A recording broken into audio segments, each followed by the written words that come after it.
ಎಷ್ಟು ಸಲ ಬಡ್ಕೊಂಡಿದ್ದೀನಿ ಆ ಹೋಲ್ಸ್ ನಮ್ ಉಟ್ಬೇಡಿ ಅಂತ. ದುಡ್ಡು ನೆಮ್ಮದಿ ಮನಃಶಾಂತಿ ಎಲ್ಲ ಹಾಳಾಗಿ ಹೋಗುತ್ತೆ ಅಂತ ಎಷ್ಟು ಸಲ ಹೇಳಿದೀನಿ ನಿಮ್ಗೆ. ಮಗುಗೆ ಹೇಳೋ ತರ ಹೇಳಿದೀನಿ, ನನ್ ಮಾತೇ ಕೇಳಲ್ವಲ್ಲ ನೀವು. ಈಗ ನಾನು ನಿರ್ಧಾರ ಮಾಡ್ಲೇಬೇಕು. ವಾಟ್ ಇಸ್ ದಟ್ ನಿನ್ನ ಮರಿ? ನಾನ್ ಇವ್ ಸರಿ ಹೋಗೋವರ್ಗು ಮನೆ ಬಿಟ್ಟು ಸೂಜಿನ ಮುಗಿಯೋದನ್ನ ರಂಪಕ್ಕೆ ತಗೊಂಡ್ಬರ್ತಾ ಇದೀಯ ಮೀನಾ, ಚೆನ್ನಾಗಿರಲ್ಲ. ಕುಡಿಯಲ್ಲ ಅಂತ ಹೇಳಿ ಕ್ಷಮೆ ಕೇಳಿ ನೋಡೋಣ. ಯಾರ ಹತ್ರ ಕ್ಷಮೆ ಕೇಳ? ಏಯ್, ನೀನ್ ಇಷ್ಟದ ರಾಜ್ಯ ಅಂತ ಮಾಡಿರಿಲ್ಲ ಅಂದಿದ್ರೆ ನಿನ್ ಕಾಲ ಬಿದ್ದು ನನ್ನ ಕ್ಷಮೆ ಕೇಳ್ಬಿಡ್ತಾ ಇದ್ದೆ. ಈಗ ನನ್ನ ಮಗಂತ ನಿನ್ನ ಹತ್ರ ಏನು ಕೇಳಲ್ಲ. ಹಾಗ ಹೋಗಲೇ ಇವ್ ಸೂರ್ಯ ಬಟ್ಟೆ ತಗೊಂಡ್ಬರಕ್ ಹೋಗ್ತಾ ಇರ್ಬೋದು. ಹೋಗ್ಲಿ ಬಿಡಲೇ. ನಾನು ಇದೊಂದು ಸಮಾಧಾನವಾಗಿ ಮಾತಾಡ್ತಾ ಇದೀನಿ ಗುರು. ನಾನೇನ್ ನನ್ನ ನೋಡಿದ್ರೆ ಕುಡ್ದಿರೋಂತರ ಅನ್ಸುತ್ತಾ? ಕುಡ್ದೊಂತರ ಬಿಹೇವ್ ಮಾಡ್ತಾ ಇದೀನ ನಾನು? ಅದೇನ್ ನಮ್ಗೆ ಗೊತ್ತಿಲ್ವಾ? ನಮ್ ದೇವ್ರ ಸತ್ಯ.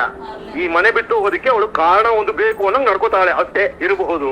ಆದ್ರೆ ಅವಳನ್ನ ತಡಿಬೇಕಾದ್ದು ನಿನ್ ಕರ್ತವ್ಯ ತಾನೆ. ಅಪ್ಪ ಮನೆ ಬಿಟ್ಟು ಹೋಗುವಂತದ್ದು ಏನಾಗಿದೆ? ಅವಳು ತೀರಾ ಹೋಗ್ಲೇಬೇಕು ಅಂತ ಕೂತ್ಬಿಟ್ರೆ ತಡೆಯಕ್ಕಾಗತ್ತ ನಾನು? ಇವಾಗ ಸುಮ್ನೆ ಆಗ್ಬಿಡೋದು, ಆಮೇಲೆ ಹೋಗಿ ಸರಿ ಅಂತ ಕೇಳ್ಬಿಡೋದು. ನೀನ್ ನಿಜವಾಗ್ಲೂ ಸೂರಪುತ್ರನಾಗಿದ್ರೆ ಕಾರಿಬಾರ್ದು, ಅವಳನ್ನ ಬಿಟ್ಬಿಡ, ಕೊಟ್ಬಿಡ ಡಿವೋರ್ಸ್ ನ. ಅವಳು ನಿಮ್ಮಂಗೆ ನೀಯತ್ತಿರೋಳಲ್ಲ. ಏನಂದ ಸರಿ ನೀನು ಡೈವರ್ಸ್ ಅಂದ್ರೆ ಮಗಂದು 5 ಡಿಗ್ರಿ ಅಂತ ಹೇಳೋದಕ್ಕೂ ನಿನ್ನ ತುಟಿ ಅಲ್ಲಾಡಲ್ಲ. ಏನೇನೆ ನೀನು ಬ್ಯಾಗ್ ಎಲ್ಲ ತಗೊಂಡ್ಬಂದಿದ್ಯಾ? ಒಂದಷ್ಟು ವಿಷಯಗಳು ಸರಿ ಹೋಗೋದಿದೆ ಅಂತ, ಅದೆಲ್ಲ ಸರಿ ಹೋಗ್ಬೇಕು. ಅದ್ ಸರಿ ಹೋಗ್ಬೇಕು ಅಂತ ನೀನ್ ನನ್ನನ್ನ ಉಪವಾಸ ಇಡ್ಬೇಡ. ಅಲ್ಲ, ನಿನ್ ಪಾಡಿಗೆ ನೀನ್ ಹೋಗ್ಬಿಟ್ರೆ ಮನೆ ಕೆಲಸ ಮಾಡೋರು ಯಾರೇ? ರೋಹಿಣಿ ಅವ್ರು ಮಾಡ್ತಾರೆ. ಮಾಡಲ್ವಾ ರೋಹಿಣಿ? ಮಾಡ್ತೀನಿ. ಅದೆಲ್ಲ ಚೆನ್ನಾಗಿರಲ್ಲ. ಯಪ್ಪ ಹೋಗಿರುತ್ತೆ. ಮರಿ ನಮ್ಗೆ ಯಾಕೋ ಅನುಮಾನ, ನೀವು ಸೂರ್ಯ ಅವ್ರು ಕುಡ್ದಿರೋದಕ್ಕೋಸ್ಕರ ಮನೆ ಬಿಟ್ಟು ಹೋಗ್ತಾ ಇಲ್ಲ, ಬೇರೆ ಏನೋ ವಿಷಯ ಇದೆ. ಬೇಡ ಕಣಮ್ಮ, ಬೇಡ ಬಿಟ್ಬಿಡಿ ಪ್ಲೀಸ್. ಎಲ್ಲ ನಮ್ ಒಳ್ಳೇದಕ್ಕೇನೆ. ಮನೆ ಬಿಟ್ಟು ಹೋಗುವಂತದ್ ಏನೋ ಆಗಿಲ್ಲ ಕಣೆ, ಅರ್ಥ ಮಾಡ್ಕೊಳೆ. ಆಗಿದೆ, ನಿಮ್ಗೆ ಅರ್ಥ ಆಗ್ತಿಲ್ಲ ಅಷ್ಟೇ. ಹೋಗಿ ಆಯ್ತು, ಹೋಗೋ. ನೀನ್ ಹೆಂಗ್ ಕರ್ಕೊಂಡ್ ಬರ್ಬೇಕು ನಾನ್ ಚೆನ್ನಾಗ್ ಗೊತ್ತು, ನಾನ್ ಕರ್ಕೊಂಡ್ ಬರ್ತೀನಿ. ಕುಡಿಯೋದ್ ಬಿಡಿ, ನಾನೇ ಬರ್ತೀನಿ. IMF ಅಲ್ಲಿ ಸಾಲ ಮಾಡಿ ಎಣ್ಣೆ ಹೊಳೆ ಹೊರಿಸಿ ಆ ತೆಪ್ಪದಲ್ಲಿ ಕರ್ಕೊಂಡ್ ಬರ್ತೀನಿ ನಿನ್ನ. ಸೂರ್ಯ ಇಲ್ಲಿ ನನ್ನ ಎದುರಾಕೊಂಡ್ ಗೆದ್ಬಿಡ್ತೀನಿ ನೋಡಿ. ನಾನ್ ನಿಮ್ಗೆ ಯಾವತ್ತೂ ಸೋತಿದ್ದೀನಿ, ಈ ಸಲ ಗೆಲ್ಸಿ ನೋಡ್ತೀನಿ. ನಿಂತ್ಕೋವೆ ನೋಡು, ಈ ಸಲ ನೀನೇನಾದ್ರು ಹೋದ್ರೆ ಮತ್ತೆ ಈ ಮನೆಗ್ ಬರಂಗೆ ಇಲ್ಲ. ಯಾಕೊಂಡ್ರು ಇದು ಫೈನಲ್ ಕಡೆ. ಇಲ್ಲಿರೋರು ಯಾರು ನಿನ್ನ ನೋಡಕ್ಕೂ ಬರಲ್ಲ, ಮಾತಾಡಕ್ಕೆ ನಾನ್ ಬಿಡೋದು ಇಲ್ಲ. ಮೀನಾ ಹೋಗಿ ನಿಂತ್ಕೊಳ್ಳಿ.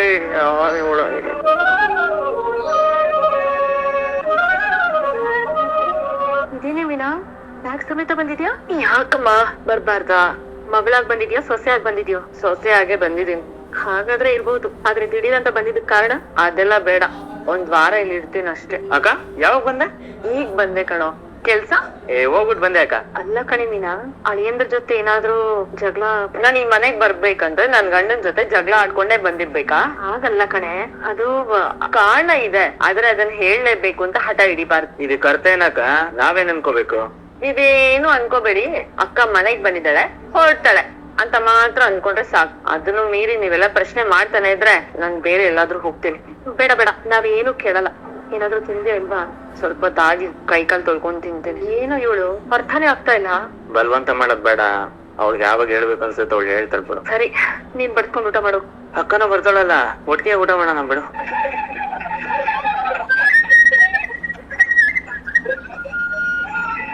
ಮಾವ, ಕಾಫಿ ಕೊಡ್ಲಾ? ನೀನಾ? ಕೊಡು ಸಾಯ್, ಕೊಡು. ಗುಡ್ ಮಾರ್ನಿಂಗ್ ಅಪ್ಪ. ಗುಡ್ ಮಾರ್ನಿಂಗ್ ಮಾವ. ಮಾರ್ನಿಂಗ್ ಅಮ್ಮ. ಮಾರ್ನಿಂಗ್ ಅಪ್ಪ. ಆಯ್ತಿರ, ಏನಿದ್ದೆ? ಎಲ್ಲಪ್ಪ ನಿದ್ದೆ. ಇವಳು ಇದ್ದಾಳೆ ಹೇಳು. ರಾತ್ರಿ ಎಲ್ಲ ಸಾಹೇಬ್ರಿಗೊಂದು ಬೆಣ್ಣೆ ಮಸಾಲೆ ಪಾರ್ಸಲ್ ಅಂತಾನೆ ಇದ್ಲಪ್ಪ.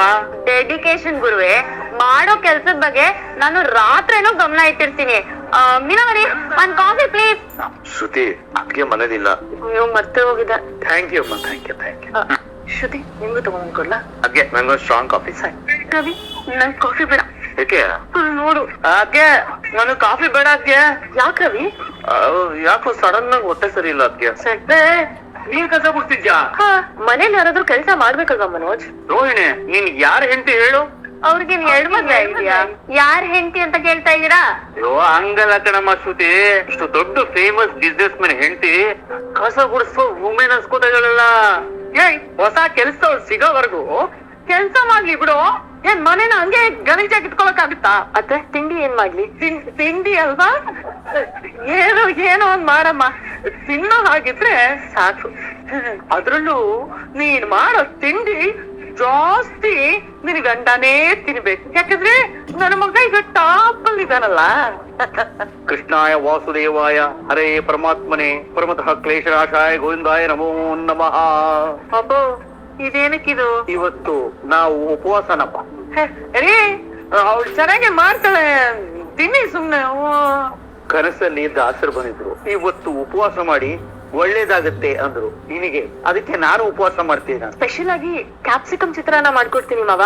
ಆಗ್ಬೋದು ಆಗ್ಬೋದು. ತಿಂಡಿ ರೆಡಿ ಮಾಡ್ಬಿಟ್ಟು ಆಮೇಲೆ ಕಸ ಗುಡಿಸ್ತೀನಿ. ಅಲ್ಲ, ಅಲ್ಲಿವರೆಗೂ ಕಸ ಮನೆ ಬಿದ್ದ ಆಗ್ಬೋದು. ಶಾಂತಿ, ಕ್ಯಾಪ್ಸಿಕಮ್ ಚಿತ್ರಾನ್ನ ನಿನಗೂ ನಿನ್ನ ಮಗಂಗೂ ಭರ್ಜರಿ ಕ್ಯಾಪ್ಸಿಕಮ್.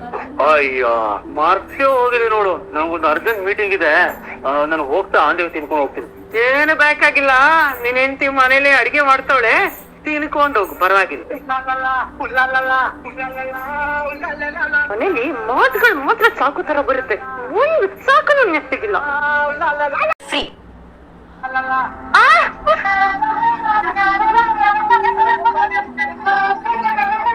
ಹಾಳಾದ್ ನೀನ ಬಾಯಿ ಮುಚ್ಕೊಂಡಿರೋ ಹಾಗಿದ್ರೆ ಇದೆಲ್ಲ ಅವಳೇ ಮಾಡಿರೋಳು.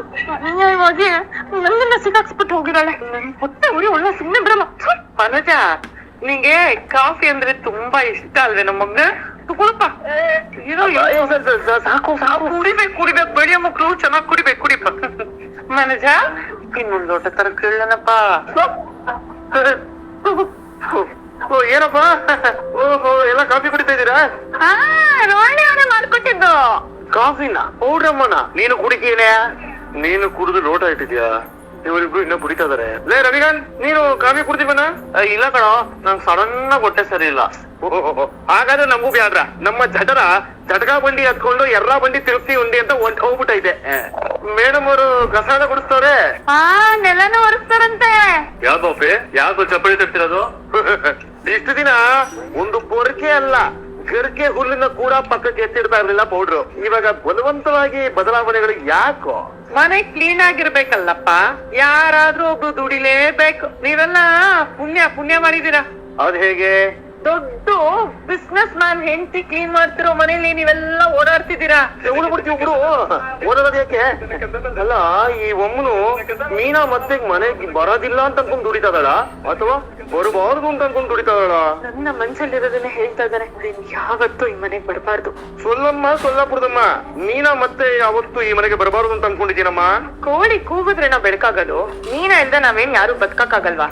ಆಗಲ್ಲ ಅಂತಾನೆ ಈ ದಿನ ನೀವಿದ್ದಿದ್ದು ಅಲ್ವಾ? ಅವಳು ಪಾಪ ಕತ್ತೆ ತರ ದುಡಿತಾ ಇದ್ರು, ಅತ್ತೆ ಸೊಸೆ ಇಬ್ರು ಎಡಗಾಲ ಮೇಲೆ ಬಲಗಾಲ ಹಾಕೊಂಡು ಕೂತಿರ್ತಾ ಇದ್ರಿ. ಕುದುರೆ ನೋಡಿದ್ರೆ ಕಾಲ್ ನೋವು ಬರುತ್ತೆ ಅನ್ನೋ ಹಾಗೆ ಮೀನವ್ರಿದ್ದಾಗ ಒಬ್ರು ಕೆಲಸ ಮಾಡ್ತಿರ್ಲಿಲ್ಲ, ನನ್ನೂ ಸೇರ್ಸಿ. ನಾವು 5 ಡಿಗ್ರಿ ಮಾಡಿರೋದು ಕಸ ಗುಡ್ಸಕ್ಕೇನಮ್ಮ. ಲೇ, ನಮ್ಮ ದೇಶದ ಪ್ರಧಾನಿನೇ ಕೈಯಲ್ಲಿ ಪೊರಕೆ ಹಿಡ್ಕೊಂಡು ಸ್ವಚ್ಛ ಭಾರತ ಅಭಿಯಾನ ಶುರು ಮಾಡುದು. ನೀನ್ ಯಾವ ಲಂಗೋಟಿ ಪುಟ್ಬಸಿನ? ಅಲ್ಲ, ನನ್ನ ಅನುಮಾನ ಬೇರೆನೇ ಇದೆ. ಏನಾದ್ರು ಈ ಪೌಡ್ರು ಸಡನ್ ಆಗಿ ಹೆಂಗೆ ಬದಲಾಗ್ಬಿಟ್ರು? ಮೀನಾ ಮನೆ ಬಿಟ್ಟು ಹೋಗ್ಬೇಕಾದ್ರೆ ರೋಹಿಣಿ ಅವರೇ ಎಲ್ಲಾ ಕೆಲ್ಸ ಮಾಡ್ತಾರೆ ಅಂತಂದ್ಲು. ಆತ ಹೆಂಗ ಒಪ್ಕೊಂಡ್ಬಿಟ್ಲು ಈ ಅಮ್ಮನು? ಅದಕ್ ಮಾಡಕ್ ಕೆಲ್ಸ ಇರ್ಲಿಲ್ಲ, ನನ್ನ ಹೆಂಡತಿ ನೆಮ್ಮದಿಯಾಗಿರೋದು ಅದಕ್ಕೆ ಇಷ್ಟ ಇರ್ಲಿಲ್ಲ. ಹೇಳ್ತು ಹೋಯ್ತು ಅಷ್ಟೇ. ಏನ್ ಪ್ರಾಣಿನ ಅದು? ಹೇಳ್ತು ಹೋಯ್ತು ಅಂತ ಹೇಗ್ ಬಂದ್ರೆ ಮಾತಾಡೋದಕ್ಕೆ ಹಂಗೆ ತಲೆ ಮೇಲೆ ಮಾಡ್ಕೊಡ್ತೀನಿ ನಾನು. ಲೊಟ್ಟೆ, ನೀನ್ ನನ್ನ ಹೆಂಡತಿ ಮರ್ಯಾದೆ ಕೊಡ್ತಿದ್ದೀನಪ್ಪ. ಅದು ಪಾಯಿಂಟ್. ಆತಿಗೆ ಅಂತಾನು ಇಲ್ದೆ ಅಂತ ಕರೀತಾನೆ. ತಿಳ್ಕಳೆಯ ಸೂರ್ಯ, ಇಷ್ಟೇ ಜೀವನ. ನೀನ್ ಹೇಗ್ ನಡ್ಕೋತೀಯೋ ಜನನು ನಿನ್ ಹತ್ರ ಹಾಗೇ ನಡ್ಕೊಳ್ಳೋದು. ಕನ್ನಡಿ, ನಮ್ಮ ದಾರಿ ಹೈವೇ ನಲ್ಲಿದೆ. ಅಡ್ಡ ದಾರಿ ಓಡಾಡ್ಕೊಂಡು ಒನ್ ವೇ ನಲ್ಲಿ ಬರೋರ್ಗೆಲ್ಲ ನಾವು ಮರ್ಯಾದೆಗಳು ಕೊಡಲ್ಲ. ನೋಡಿದ್ರ ಮಾವ, ನಾನ್ ಇಷ್ಟೋ ತನಕ ಒಂದು ಮಾತು ಆಗಿಲ್ಲ. ಅದ್ ಯಾವ ಅಡ್ಡಾರಿಲಿ ಇದೀನಿ ನಾನು? 1ನೇ ಮುಖ್ಯ ರಸ್ತೆಯಲ್ಲಿರೋ 2ನೇ ಅಡ್ಡ ರಸ್ತೆಯಲ್ಲಿ ಸಾಕಾ ಇಲ್ಲ ಇನ್ನ ಪಿನ್ ಕೊಡ್ಬೇಕಾ? ಕೊನೇ ಅನುಮಾನ ನಿನ್ನ ಮೇಲೆ. ಏನನ್ನಾನ? ಮೀನಾ ಮನೆ ಬಿಟ್ಟು ಹೋಗಿರೋದಿಕ್ಕೆ ಬೇಜಾನ್ ಅನುಮಾನಗಳಾಗಿವೆ ನನಗೆ ಮೀನಾಗಿ ನಿನ್ನ ಮೇಲೆ. ಮೀನಾ ಮನೆ ಬಿಟ್ಟು ಹೋಗೋಳು ಹೇಳಿದ್ರೆ ಏನೋ ತಪ್ಪಾಗಿದೆ, ಸರಿ ಮಾಡ್ಬೇಕು ಅಂತಾನೆ ಹೇಳ್ತಾ ಇದ್ದಾಳೆ. ಆ ತಪ್ಪಿಗೆ ನೀನು ಕಾರಣ ಆಗಿದ್ರೆ ಮಾತ್ರ ಕೊಡ್ರು. ಈ ಸುವರ್ಣ ಚಾನೆಲ್ ಅಲ್ಲಿ ಗಂಡ ಹೆಂಡತಿ ಪ್ರಾಬ್ಲಮ್ ಮಾಡ್ಕೊಂಡು ಪ್ರೋಗ್ರಾಮ್ ಮಾಡ್ತಾರಲ್ಲ, ಪ್ರೋಗ್ರಾಮು ಅದ್ರಲ್ಲಿ ಕೂರಿಸ್ಕೊಂಡು ನಿಂಗೆ ರಿಬೀಟ್ ಎತ್ಬಿಡ್ತೀನಿ. ರಿಬೀಟ್ ಬಸ್ ಅವ್ರು ಹೇಳ್ಬಿಡ್ತೀನಿ. ಸೀಮೆಗಿಲ್ದೇ ಇರೋ ಸೀಮೆ ಬದ್ನೆಕಾಯಿ ಇವ್ನು ಹೇಳ್ಬಿಟ್ಟ ಅಂತ ಅವರೆಲ್ಲ ಬಂದು ಕುತ್ಕೊಂಡ್ಬಿಡ್ತಾರೆ ನ್ಯಾಯ ಪಂಚಾಯತಿಗೆ. ಫಸ್ಟ್ ಆಫ್ ಆಲ್, ನನ್ ಸೊಸೆ ಯಾವ ತಪ್ಪು ಮಾಡಿರಲ್ಲ, ಅವಳ ಬಗ್ಗೆ ಹಿಂಗೆಲ್ಲ ಮಾತಾಡ್ತಿಲ್ಲ. ನಿನ್ ಹಲ್ಲುಗಳೆಲ್ಲ ಹುಳುಕ್ ಬಿದ್ದೋಗುತ್ತೆ, ನೋಡ್ತಾ ಇರು. ಹಲ್ಲು ಹುಳುಕಾದ್ರೆ ಅದನ್ನ ಡೆಂಟಿಸ್ಟ್ ನೋಡ್ಕೋತಾರೆ. ಬದುಕೇ ಹುಳುಕಾಗ್ಬಿಟ್ರೆ ಸೈಂಟಿಸ್ಟ್ ಬಂದು ಅದನ್ನ ಸರಿ ಮಾಡಕ್ಕಾಗೋದಿಲ್ಲ. ಧರ್ಮ ಕೈ ಬಿಡೋದಿಲ್ಲ, ಕರ್ಮ ಬೆನ್ ಬಿಡಲ್ಲ. ಒನೇದೇನಾದ್ರೂ ಅಡಿಗೆ ಮಾಡಿದ್ರೆ ಎಲ್ರಿಗೂ ಬಡಿಸ್ಬೋದು, ಆದ್ರೆ ಅದೇ ಕರ್ಮದ ಪಾತ್ರೆಯಲ್ಲಿ ಅಡಿಗೆ ಮಾಡಿದ್ರೆ ಅವರೇ ಬಡಿಸ್ಕೊಂಡು ಊಟ ಮಾಡ್ಬೇಕಾಗತ್ತೆ. ಇರ್ಲಿ ಬರಲ್ಲ, ಟೈಮ್ ಬರ್ಲಿ, ಎಲ್ಲ ಗೊತ್ತಾಗುತ್ತೆ. ಅದೇನ್ರಿ ಬಂದೋಗಿರೋದು ಇವ್ನ್ಗೆ? ಅವಳೇನೋ ದೊಡ್ಡ ತಪ್ಪು ಮಾಡಿದಾಳೆ ಅನ್ನೋ ತರ ಮಾತಾಡ್ತಾನೇ ಇದ್ದಾನೆ. ಏನಮ್ಮ ಇವನು ಮುಚ್ಚುಳ ನೋಡ್ರೆ ಸ್ವಲ್ಪ ಬಿಚ್ಚು ಅಂತ ಕಾಯ್ತಾ ಇರ್ತಾರೆ. ಹೆಂಡತಿ ಬೇರೆ ಮನೆ ಬಿಟ್ಟು ಹೋಗಿದ್ದಾಳೆ, ಅದೇನ್ ಪೇಕಾಗೋ ಬಂದ್ಬಿಟ್ಟಿದಾನೋ ಏನೋ ಬೆಳಗ್ಗೆ. ಡಬಲ್ ತೆರೀತೋ, ನಾನೇನಾದ್ರೂ ಪೇಕ್ ಹಾಕೊಂಡು ಏನಾದ್ರು ಬಂದಿದ್ರೆ ಮಗಂದು ಕಸ ಗುಡಿಸ್ತಾ ಇರ್ತವಲ್ಲ, ಹಂಗೆಲ್ಲ ಗುಡಿಸ್ಬಿಟ್ಟು ಮನೆಲ್ಲ ಸೈಡ್ಗೆ ಹಾಕ್ಬಿಡ್ತಾ ಇದ್ದೆ. ಟೈಮ್ ಚೆನ್ನಾಗಿದೆ ನಿಮ್ದು, ಆಯ್ತೇನಪ್ಪ? ಆಯ್ತಾ? ಯಾಕ್ರೆ ಮನೇಲಿ ಸಣ್ಣ ವಿಷಯಕ್ಕೂ ಈಗ ಜಗಳ ಮಾಡ್ಕೊತೀರಿ ನೀವೆಲ್ಲ. ಸೂರ್ಯ, ಕ್ಯಾಪ್ಸಿಕಮ್ ಚಿತ್ರಾನ್ನ ಆಗ್ತಾ ಇದೆ, ತಿಂದು ಕೆಲ್ಸಕ್ಕೆ ಹೊರಡು ನೀನು. ಸಿಕ್ಕಮ್ ಚಿತ್ರ, ಅಯ್ಯೋ ಥ್ಯಾಂಕ್ಸ್. ನಾವು ಕೆಲ್ಸಕ್ಕೆ ಮಾತ್ರ ಹೊರಡ್ತೀವಿ. ಪೌಡ್ರ್ ಮಾಡಿರೋ ಚಿತ್ರಾನ್ನ ಈ 5 ಡಿಗ್ರಿನೇ ಕೂತ್ಕೊಂಡು ಕದಿರ್ಲಿ. ನಂಗೆ ಇಷ್ಟೆಲ್ಲಾ ಮಾತಲ್ಲಿ ಒಂದು ಸತ್ಯ ಅನ್ನಿಸ್ಲಿಲ್ಲಪ್ಪ. ಏನದು? ಮೀನಾ ಮನೆ ಬಿಟ್ಟು ಹೋಗಿರೋ ಕಾರಣ ಸೂರ್ಯ ಅವರಲ್ಲ, ಬೇರೆ ಏನೋ ಇದೆ. ಸೂತ್ರ ಪಿಡಿದವನ ಕೈ ಗೊಂಬೆಗಳು ನಾವು. ನಮ್ಮ ಹಾರಾಟದ ಲೆಕ್ಕ ಅವರಿಚ್ಛೆಯಷ್ಟೇ. ಕಾರಣಗಳು ನಮಗ್ ಗೊತ್ತಿಲ್ಲದೆ ಇರ್ಬೋದು, ಆದ್ರೆ ಅವನಿಗೆ ಗೊತ್ತಿಲ್ಲದೆ ಇರಲ್ಲ. ಒಂದು ಕಟ್ಕಡೆಯಲ್ಲಿ ಸತ್ಯ, ಇನ್ನೊಂದು ಕಟ್ಕಡೆಯಲ್ಲಿ ತಪ್ಪು ನಿಂತಿದ್ದಾಗ ನ್ಯಾಯದ ಕುರ್ಚಿಯಲ್ಲಿ ಆ ಭಗವಂತ ಕೂತಿರ್ತಾನೆ. ಅವನು ಕೊಡೋ ಅಂತಿಮ ತೀರ್ಪನ್ನ ಕಾದ್ ನೋಡೋಣ ಬಿಡಿ. ಬಾಮ್ಮ ಮೀನಾ, ಆಂಟಿ ಏನೋ ಮಾಡ್ತಿದ್ದೀರಾ? ಹೂಮ, ಯೂಟ್ಯೂಬ್ ಚಾನೆಲ್ ಕ್ರಿಯೇಟ್ ಮಾಡಿದ್ದಾರೆ. ಮಕ್ಕಳಿಗೆ ಉಪಯೋಗ ಆಗುವಂತ ಕಥೆಗಳನ್ನ ಇದನ್ನ ಹೇಳ್ಕೊಂಡ್ ಮಾಡ್ತೀವಿ. ಸರಿ ಆಂಟಿ. ಆಂಟಿ ಹೂ ತಗೊಳ್ಳಿ. ಸ್ವಲ್ಪ ಬಿಸಿ ಇದೀವಿ, ನೀನೇ ಸ್ವಲ್ಪ ದೇವ್ರಿಗೆ ಹಾಕ್ಬಿಡ್ತೀಯಮ್ಮ. ಸರಿ ಆಂಟಿ. ಸರಿ, ರೆಡಿನಾ? Ready. Okay okay okay ready. Mobile lens ನೋಡ್ಕೊಂಡು ಮಾತಾಡ್ಬೇಕು, ಓಕೆನಾ? Ready, action. ಹಲೋ ಮಕ್ಕಳ, ನಿಮ್ಮ ಪ್ರೀತಿಯ ಕಸ್ತೂರಿ ಮಾತಾಡ್ತಿದ್ದೀನಿ. ಹೇಗಿದ್ದೀರಾ ಎಲ್ಲರೂ? ಇವತ್ತು ಈ ದಿನ ನಿಮಗೆ ಅಂತ ತಂದಿರೋ ಕತೆ ಯಾವುದು ಅಂತ ಗೊತ್ತಾ? ರುದ್ರಭೂಮಿಯಲ್ಲಿ ಯುದ್ಧ ಗೆದ್ದ ಹರಿಶ್ಚಂದ್ರ. ಮಕ್ಕಳ, ನಿಮ್ಗೆ ಹೆಸರು ಸ್ವಲ್ಪ ಕನ್ಫ್ಯೂಸ್ ಆಯ್ತು ಅನ್ಸತ್ತೆ, ಬಿಡಿಸಿ ಹೇಳ್ತೀನಿ. ರುದ್ರಭೂಮಿ ಅಂದ್ರೆ ಯಾವುದು? ಸ್ಮಶಾನ, ಸತ್ತೋರು ಹೋಗುವಂತ ಜಾಗ. ಆಸ್ತಿ ಇರಲ್ಲ, ಹಣ ಇರಲ್ಲ, ನನ್ನದು ಅನ್ನೋ ಅಹಂ ಇರಲ್ಲ, ನನ್ನದೇ ಅನ್ನೋ ಸ್ವಾರ್ಥನೂ ಇರಲ್ಲ. ಅಲ್ಲಿ ಯಾವ್ದಪ್ಪ ಯುದ್ಧ ಮಾಡ್ದ ಹರಿಶ್ಚಂದ್ರ ಅಂತ ಯೋಚನೆ ಮಾಡ್ತಿದ್ದೀರಾ? ಅದು ಮಾನಸಿಕ ಯುದ್ಧ, ಧರ್ಮದ ಯುದ್ಧ, ಸತ್ಯದ ಯುದ್ಧ. ಸತ್ಯ ಹರಿಶ್ಚಂದ್ರನ ಬಗ್ಗೆ ಎಲ್ರಿಗೂ ಗೊತ್ತಿದೆ. ಸತ್ಯನೇ ಹೇಳೋನು, ಯಾವ ಕಾರಣಕ್ಕೂ ಸುಳ್ಳು ಹೇಳ್ತಿರ್ಲಿಲ್ಲ ಅಷ್ಟೇ. ಆದ್ರೆ ಧರ್ಮ ಮಾರ್ಗನ ಬಿಡಬಾರ್ದು ಅನ್ನೋ ಆತನ ಪರಾಕಾಷ್ಠೆ ಎಷ್ಟಿತ್ತು. ಆ ಧರ್ಮವನ್ನ ಉಳಿಸ್ಕೊಳಕ್ಕೆ ಅವನ್ ಪಟ್ಟಂತ ಕಷ್ಟ ಎಷ್ಟು. ಕೈ ಹಿಡಿದು ಹೆಂಡತಿ ಚಂದ್ರಮತಿ, ಮಗ ಲೋಹಿತಾಶ್ವ, ಅರಮನೆ ಸಿಂಹಾಸನದ ಮೇಲೆ ಇರ್ಬೇಕಾದಂತ ಮಗು, ಅಪ್ಪನ ಅಂಗೈಯಲ್ಲಿ ನಡಿಬೇಕಾದಂತ ಮಗು, ಅಮ್ಮ ತಿನ್ಸೋ ಕ್ಷೀರಾನ್ನ ತಿಂದ್ಕೊಂಡು ಅರಮನೆಯ ಅಂಗಳದಲ್ಲೆಲ್ಲ ಓಡಾಡ್ಬೇಕಾದಂತ ಕಂದಮ್ಮ, ಕಾಡು ಮೇಡು ಅಲ್ದಾಡ್ತಾ ಹಾವಿನ ವಿಷಕ್ಕೆ ತುತ್ತಾಗಿ ಹೆಣ ಆಗೋದ. ಕಣ್ಣು ಮುಂದೆನೆ ಮಗನ ಹೆಣ ಇದ್ರು, ಹೆಂಡತಿ ಕಣ್ಣೀರಲ್ಲಿ ಕೈ ತೊಳಿತಿದ್ರು. ಆಶ್ರಯ ಕೊಟ್ಟ ಯಜಮಾನನ ಬಗ್ಗೆ ಮಾತ್ರ ಹರಿಶ್ಚಂದ್ರ ಯೋಚನೆ ಮಾಡ್ತಿದ್ರು. ಈಗ ನಾವೆಲ್ಲ ಹೇಗಿರ್ತೀವಿ? ಫ್ರೆಂಡು ಪೆನ್ಸಿಲ್ ಕದ್ದಿದ್ದನ್ನ ನಾನ್ ನೋಡ್ಬಿಟ್ಟೆ, ಆದ್ರೂ ಟೀಚರ್ ಹೇಳಲ್ಲ, ನಮ್ಮವನು ಅಂತ ಕಾಪಾಡ್ಕೋತೀವಿ. ಹೇಳಿದ್ರೆ ಎಲ್ಲವನಿಗೆ ಹೊಡಿತಾರೋ, ಯಾರ ಅವನಿಗೆ ಶಿಕ್ಷೆ ಕೊಡ್ತಾರೋ ಅಂತ ಯೋಚನೆ ಮಾಡ್ತೀವಿ. ಆದ್ರೆ ಆ ಪೆನ್ಸಿಲ್ ಕಳ್ಕೊಂಡಿರೋನ್ ಬಗ್ಗೆ ಯೋಚನೆ ಮಾಡ್ಬೇಕು. ನಮ್ಮವನ್ನ ಕಾಪಾಡ್ಕೊಳ್ಳೋ ಭರದಲ್ಲಿ ಸತ್ಯನ ಮುಚ್ಚಿಡ್ಬಾರ್ದು. ಇವತ್ತಲ್ಲ ನಾಳೆ ಈ ಸತ್ಯ ಆಚೆ ಬರುತ್ತೆ ಅಂತ ನನಗ್ ಗೊತ್ತಿತ್ತು ಮೀನಾ. ಆದ್ರೆ ಈ ಸತ್ಯನ ನೀವ್ ಹೇಳದ್ ಬೇಡ ಮೀನಾ. ನ್ಯಾಯಪೀಠದಲ್ಲಿ ಕೂತಿರುವಂತ ಜಡ್ಜ್ಗೆ ಕಟ್ಕಟೆನಲ್ಲಿರೋನೋ, ಅಣ್ಣನೋ, ತಮ್ಮನೋ, ಬಂಧುನೋ, ಬಳಗನೋ ಯಾರಾದ್ರೂ ಆಗಿರ್ಲಿ, ನ್ಯಾಯದ ಪರವಾಗಿ ಮಾತ್ರ ಯೋಚನೆ ಮಾಡ್ಬೇಕು. ನಿಜವಾಗ್ಲೂ ತಪ್ಪಿದ್ಯಾ, ಶಿಕ್ಷೆ ಆಗೋ ತೀರ್ಪನ್ನೇ ಕೊಡ್ಬೇಕು. ಅಯ್ಯಯ್ಯೋ, ನಮ್ಮವ್ರನ್ನ ಕರ್ಕೊಂಡ್ಬಿಡ್ತೀವಲ್ಲ ಅಂತ ಯೋಚನೆ ಮಾಡಬಾರ್ದು. ಯಾಕೆ ಹೇಳಿ? ಈ ಭೂಮಿ ಮೇಲೆ ರಾಮ, ಕೃಷ್ಣ, ಹರಿಶ್ಚಂದ್ರ ಎಲ್ರೂ ಇದ್ರು, ಆದ್ರೆ ಈಗ ಯಾರೂ ಇಲ್ಲ. ಆದ್ರೆ ಅವರ ಆದರ್ಶ, ಅವ್ರು ಮಾಡಿದ ತ್ಯಾಗ, ಸತ್ಯದ ಪರವಾಗಿ ನಿಂತ ಅವರ ಉದ್ದೇಶನೇ ಈ ದೇಶನ ಇವತ್ತಿಗೂ ಕಾಪಾಡ್ಕೊಂಡ್ ಬಂದಿರೋದು. ಪುಣ್ಯಕೋಟಿ ಕಥೆನಲ್ಲಿ ಒಂದು ಸಾಲಿದೆ, ಸತ್ಯವೇ ನಮ್ಮ ತಾಯಿ ತಂದೆ, ಸತ್ಯವೇ ನಮ್ಮ ಬಂಧು ಬಳಗ, ಸತ್ಯ ವಾಕ್ಯಕ್ಕೆ ತಪ್ಪಿ ನಡೆದರೆ ಮೆಚ್ಚನ ಪರಮಾತ್ಮನು. ಆದ್ರೆ ಈ ಕತೆ ಕಾಲ್ಪನಿಕ ಆಗಿರ್ಬೋದು. ಈ ಕಥೆಲಿರೋ ನೀತಿನ ಅರ್ಥ ಮಾಡ್ಕೊಂಡವರು ಯಾವತ್ತಿಗೂ ತಪ್ಪು ಮಾಡಲ್ಲ. ಮಕ್ಕಳ, ಒಂದು ಸಣ್ಣ ಅಡ್ವರ್ಟೈಸ್ಮೆಂಟ್ ಬರುತ್ತೆ, ಅಷ್ಟೊಳಗಾಗಿ ನಾನು ಈಗೋಗಿ ಹಾಗೆ ವಾಪಸ್ ಬಂದ್ಬಿಡ್ತೀನಿ. ಶೋದ್ರೆ ಕಸ್ತೂರಿ, ಎಷ್ಟು ಕಿಲೋಮೀಟರ್ ಬಂದಿದೆ ಅಮ್ಮ ಕತೆ? ಚಿಕ್ಕವರೆಗೂ ಬಂದಿದೆ ಶಾಂತಿ. ಅಬ್ಬಾ, ಅಂದ್ರೆ ಕತೆ ಮುಗೀತು ಅಂತಾರೆ ಅರ್ಥ. ಸದ್ಯ ನಾವು ತಪ್ಪಿಸ್ಕೊಂಡ್ಬಿಟ್ವಿ ಅತ್ತೆ. ಓಹೋ, ಇಲ್ಲೇನ್ ಮಾಡ್ತಿರೋದು ಮೇಡಮ್? ಹೂ ಕೊಡಕ್ ಬಂದಿದ್ದು ಕಡೆ. ದೇವ್ರಿಗೆಲ್ಲ ನೀನೇ ಸ್ವಲ್ಪ ಅಲಂಕಾರ ಮಾಡ್ಬಿಡು ಅಂತ ಹೇಳ್ದೆ. ಹೋಗೋಗು, ಕಂದವ್ರ ಮನೆ ಉದ್ಧಾರ ಮಾಡ್ತಾನೇ ಇರು. ಇದ್ರಲ್ಲೇ ಕಾಲ ಕಲ್ಬಿಡು. ಗಂಡನ ಮನೆ ಬಿಟ್ಟು ಅದೆಷ್ಟು ದಿನ ನಲಿತೀಯೋ ನಲಿ, ನಂಗ್ಲಿಂತಂದು. ಇವ್ಳು ಗಂಡನ ಮನೆ ಇಲ್ವೋ? ದುರಾಂಕಾರ. ಇರಿ, ಏನಾಯ್ತು ಅಂತ ಯಾರು ಎಷ್ಟೇ ಕೇಳಿದ್ರು ಹೇಳಿಲ್ವಲ್ಲ ಅವಳು. ಗಂಡನ್ ಜೊತೆ ಕಿರಿಕ್ ಮಾಡ್ಕೊಂಡು ಹೋಗಿದೆ ಕಿರಿಕ್ ಪಾರ್ಟಿ. ಪಾಪದವಳು ಟೀಚರ್ ಇವಳು. ಗಂಡ ಕುಡುಕ ರೌಡಿ ಆಗಿದ್ರೆ ಬಾಯ್ ಬಂದಿದ್ದಲ್ಲ ಮಾತಾಡ್ಬೇಡಿ ವಿಶಾಲು. ಫಸ್ಟ್ ಅಲ್ಲ ಜಗಳ ಆಡ್ಬೇಕಾ? ನಾನು ನೀವು ಮಾತಾಡ್ ನಿಲ್ಬೇಕು. ನನ್ ಗಂಡನ್ ವಿಷಯ ಏನಾದ್ರು ಎತ್ತಿದ್ರೆ ನನ್ ಬಾಯಿ ಮಾತಾಡೋದು ಕೈ ಮಾತಾಡುತ್ತೆ. ಯಾಕೆ ಯಾಕೆ ಈ ಪಾಟಿ ಕೂಗಾಡ್ತೀಯ? ತಾಯಿಗಿಲ್ದಿರೋ ಚಿಂತೆ ಊರ್ನವ್ರಿಗೆ ಅನ್ನೋ ಹಾಗೆ ಅವ್ರ ಬಗ್ಗೆ ಮಾತಾಡಿದ್ರೆ ನಾನೇ ಕೇರ್ ಮಾಡಲ್ಲ.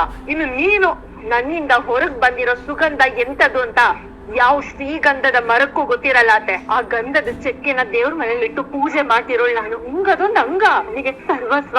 ಅದನ್ನ ಕಾಪಾಡ್ಕೋಬೇಕಾಗಿರೋದು ನನ್ ಜವಾಬ್ದಾರಿ. ಆಹಾ, ಅಷ್ಟೊಂದು ಜವಾಬ್ದಾರಿ ಇರೋಳು ಅವ್ನ್ ಯಾಕೆ ಬಿಟ್ಟು ಹೋಗಿದ್ದು? ಬಿಟ್ಟು ಹೋಗಿರ್ಬೋದು ಅತ್ತೆ, ಬಿಟ್ಟಿ ಆಗ್ಬಿಟ್ಟಿಲ್ಲ. ಯಾರ್ ಬೇಕಾದ್ರೂ ಅವ್ರ ಬಗ್ಗೆ ಮಾತಾಡೋದಿಕ್ಕೆ. ಪಾರ್ಟ್ 1ಗೆ ಬ್ರೇಕ್ ಕೊಟ್ಟಿದ್ದೆ, ಪಾರ್ಟ್ 2 ಶುರು ಮಾಡ್ಬೇಕೀಗ.